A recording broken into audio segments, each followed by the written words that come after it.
Hello everyone and welcome back. My name is Mr. Cobalt, and in this video I'm going to do a second problem where you are going to be finding the equilibrium concentrations of a certain reaction. And we're also going to do the x is small approximation where we can eliminate x from our expression and then use the 5% rule to determine whether it's valid or not. In this example, we will find it's not valid, and then what do you do after that? And then there we're going to use a different approximation technique. So everything is the same as the last problem that I did. So I'm using the same equation, same Kc, the same volume of the container. The only thing that's changed now is that the amount that I'm starting with is much smaller. So in the last example, this was 0.0125, but now it's 1.125 times 10 to the negative 4 moles. So the first thing we want to do is find the concentration, because we want equilibrium concentrations, we want initial concentrations. And once again, these are going to be zero. So we're starting with zero product and only reactant.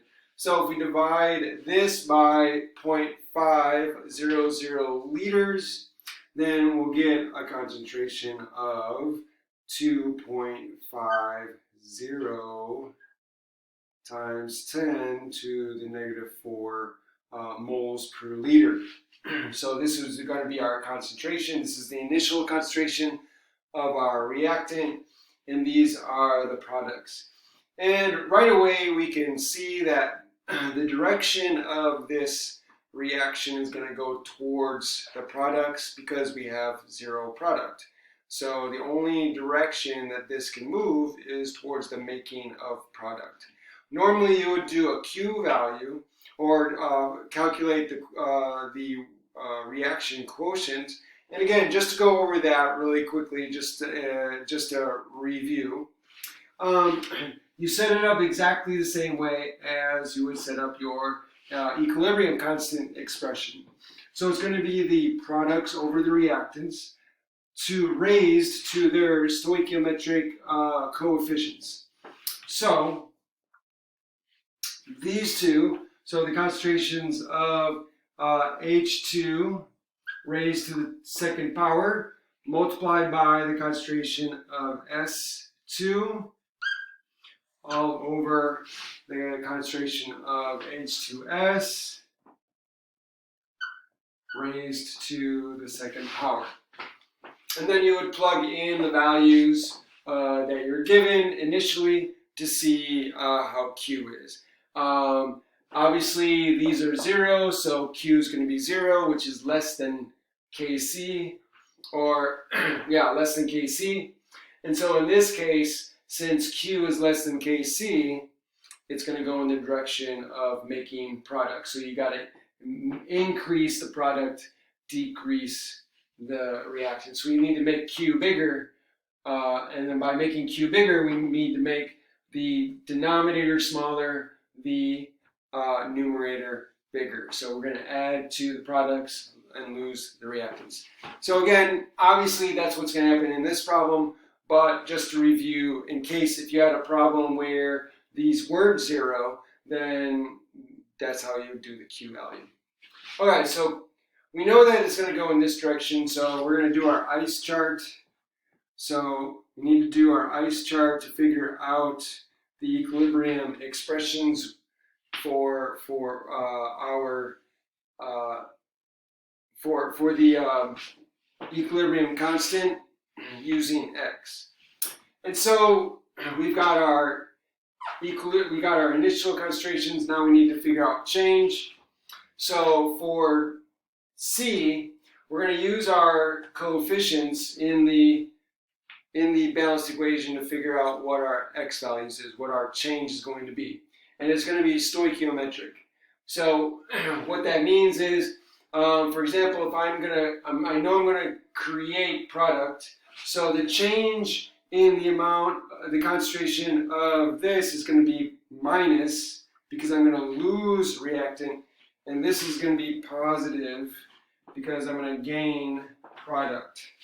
So I'm going to lose some H2S. I'm going to gain H2 and S2. So now I have to figure out, well, how much am I going to lose? So we don't know, so we have to express that in terms of X. So here I'm going to gain 1 to 2.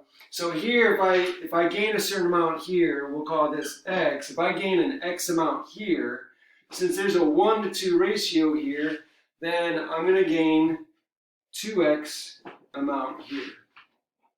And since I'm going to lose a certain amount here, the ratio is 1 to 2. So if I'm going to gain X here, I'm going to lose 2X here. So it's 1 to 2 here. 1 to 2, 1 to 2. Okay, so now that I figured out the change and what kind of change it is, now all I need to do is add the initial concentrations with the change, and that'll give me my equilibrium expressions in terms of X. So I have 2.5 times 10 to the negative 4 minus 2X here. Here, this is just going to be 2X, and this is just going to be X. Okay, so now I have my equilibrium expressions. So now all I need to do is plug these into my Kc expression. So my Kc expression is equal to, and that's going to be the same expression here, but it's going to be Kc instead of Q. So I'm going to have the concentration of H2 squared multiplied by the concentration of S2 all over the concentration of H2S squared. Now I'm going to plug these into the spots here.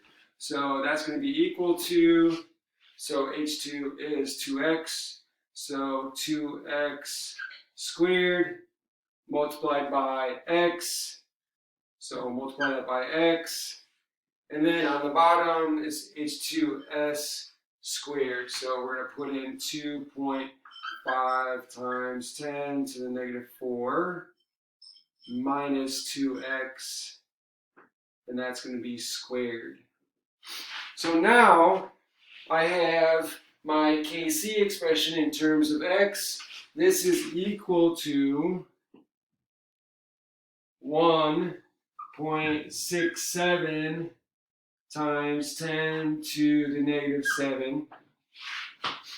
So now I have my Kc expression in terms of X. Now I need to solve for X. And here's where the X is too small, or the X is small approximation comes in, or the assumption comes in. So here, as I said before, this X, let me make that clear, this X might be really small, right? So if this X is so small, if the amount of change is so small such that this will be negligible to this, then I could drop this, and basically that's like saying that there's so little X that's going to be lost that the amount doesn't really change. It's negligible. So we could drop the 2X and just go from there. So we drop the 2X, and then we end up getting 2X squared times X over, and it'll be 2.50, should have a 0 there, 0 times 10 to the negative 4, and that's going to be squared, and that's going to be equal to 1.67 times 10 to the negative 7. So now we have a fairly easy formula that we can solve for X. So at this point, we can multiply these together, so it's going to be 4X cubed over 2.50 times 10 to the negative 4, and that's going to be squared, and that's going to be equal to 1.67 times 10 to the negative 7. And then at this point, all you need to do is multiply both sides by this squared, and then divide by 4, and then take the cube root. And so we'll do that and find our x. And so x is 1.38 times 10 to the negative 5. So x becomes 1.38 times 10 to the negative 5. That's the amount of change we have. Let me double check. So then the next thing we need to do is use the 5% rule. We need to test whether this is less than 5% of the original amount. Okay, so when we do this, we divide our x, the amount that we lost, by the original amount. So when we divide it, we're going to divide by the original amount, 2.50 times 10 to the negative 4, and multiply by 100. And when you get that, you get a percentage of 5.52. So the percentage is 5.52%, just a little bit over 5%, but it is not valid. So what do we do at this point? Well, what we're going to do is we're going to do a method of successive approximation. So what does that mean? We're going to take the x value that we got, and we're going to put it back into our expression here when we got rid of it. So if we plug it back into here, then we calculate here. We're going to put it in here. We're going to plug x in, and we're going to solve for x that way. And so what's going to happen is, if I do it once, so we're only going to take this and we're going to plug it into here. So we're going to take the 1.385, we're going to plug that into this expression. We're not going to plug it into these, we're just going to plug it here. And then we're going to solve for x. And then what we'll do is we're going to keep doing that. So if you plug this in and you solve for x, now you get an x, you'll get a new value for x, and that new value is 1.27, I believe. Yeah, 1.27. So you get 1.27 times 10 to the negative 5th, right? And then what you do is you do it again. This is why it's called successive. So you get your x, you're going to plug that x back into this expression here, solve for x again, and you're going to keep doing that until you get the same answer repeated. So if I did this a third time, what would happen is x would turn out to be a negative 1.28 times 10 to the negative 5th. These two are pretty darn close. They're they're practically the same number. So I would stop there and say, okay, that's the answer for x. Now that I have my x value, I would plug x into my equilibrium expressions, and I would find the equilibrium concentrations. And that's how you do your method of successive approximations. When the x is too small, assumption is invalidated by the 5% rule. Okay, so I hope this was helpful. If you like this video, like, share, subscribe, hit the notification bell. Thanks for joining me, and I'll see you next time.